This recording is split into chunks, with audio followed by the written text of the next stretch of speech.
Buhos na rin po ang mga bakasyonista sa Baguio City. Pero ikinalungkot ng ilan ang vandalismo sa Stations of the Cross sa Lourdes Grotto. Mula sa Baguio City, saksi si Bernadette Reyes. Naging maulan dito sa Baguio ngayong araw pero hindi nito napigil ang mga bakasyonista sa pamamasyal.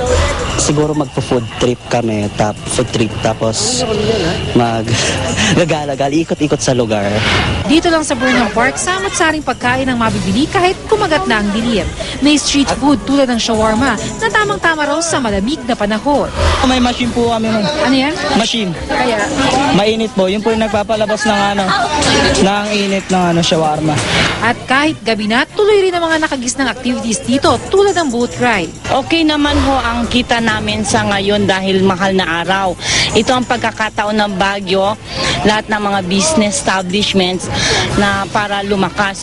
Pero may mga bumaba na rin ng Maynila. Ang pamilya Bolivar pumanik muna ng Lourdes Grotto para mag-wish. 252 steps yung kailangan akitin bago marating yung tuktok ng Lourdes Grotto dito sa Baguio. Yung ibang umaakyat dito nagsa-Stations of the Cross din pero nakakalungkot na matapos mong mahirapan sa pag-akyat. Eto pa, yung dadatnan mo dito. Gamit ang spray paint, sinulatan ng Station of the Cross. Naaagaw na ng itim na pinta ang atensyon na dapat sanay nakatuon sa imahe ng pagpapakasakit ni Jesucristo.